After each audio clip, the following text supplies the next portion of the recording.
अब बीजेपी मुझे गिरफ्तार करना चाहती है। सबसे बड़ी ताकत मेरी ईमानदारी है। खुलेआम गुंडागर्दी चल रही है, किसी को भी पकड़ के जेल में डाल दो। मकसद तो लोकसभा चुनाव में मुझे प्रचार करने से रोकना है। पूछताछ के बहाने केजरीवाल को बुला लो और उसे गिरफ्तार कर लो ताकि मैं लोकसभा चुनाव में प्रचार ना कर पाऊं। नमस्कार। शराब घोटाला, पिछले 2 साल से यह शब्द आपने कई बार सुना होगा। 2 साल से बीजेपी की सारी एजेंसीज कई रेड मार चुकी हैं, कई लोगों को गिरफ्तार कर चुकी हैं, लेकिन अभी तक एक भी पैसे का हेरफेर कहीं नहीं मिला। कहीं से एक भी पैसा नहीं मिला।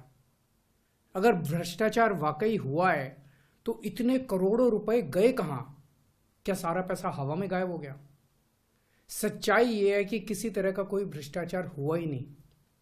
अगर होता तो पैसा भी मिलता। ऐसे फर्जी केस में आम आदमी पार्टी के कई नेताओं को इन्होंने अभी तक जेल में रखा हुआ है। किसी के भी खिलाफ कोई सबूत नहीं है, कुछ साबित नहीं हो रहा। खुलेआम गुंडागर्दी चल रही है, किसी को भी पकड़ के जेल में डाल दो। अब बीजेपी मुझे गिरफ्तार करना चाहती है। मेरी सबसे बड़ी संपत्ति, मेरी सबसे बड़ी ताकत मेरी ईमानदारी है। झूठे आरोप लगा के, फर्जी समन भेज के ये मुझे बदनाम करना चाहते हैं, मेरी ईमानदारी पे चोट करना चाहते हैं। इन्होंने मुझे समन भेजे हैं। मेरे वकीलों ने मुझे बताया कि ये समन गैर कानूनी है। क्यों गैर कानूनी है? ये मैंने इनको विस्तार से लिख के भेजा है। मैंने बताया है कि उनके समन कैसे गैर कानूनी है, लेकिन उन्होंने मेरी एक भी बात का जवाब नहीं दिया। इसका मतलब उनके पास मेरी बातों का जवाब नहीं है। इसका मतलब वे भी मानते हैं कि उनका नोटिस गैर कानूनी है। क्या मुझे एक गैर कानूनी समन का पालन करना चाहिए? अगर कानूनी रूप से सही समन आएगा तो मैं पूरा सहयोग करूंगा। बीजेपी का मकसद जांच करना तो है ही नहीं। इनका मकसद तो लोकसभा चुनाव में मुझे प्रचार करने से रोकना है। ठीक लोकसभा चुनाव के पहले इन्होंने मुझे समन भेजा है। क्यों? इस जांच को चलते 2 साल हो गए। अभी ठीक लोकसभा चुनाव के पहले मुझे क्यों बुलाया जा रहा है? पहले क्यों नहीं बुलाया? सीबीआई ने मेरे को 8 महीने पहले बुलाया था।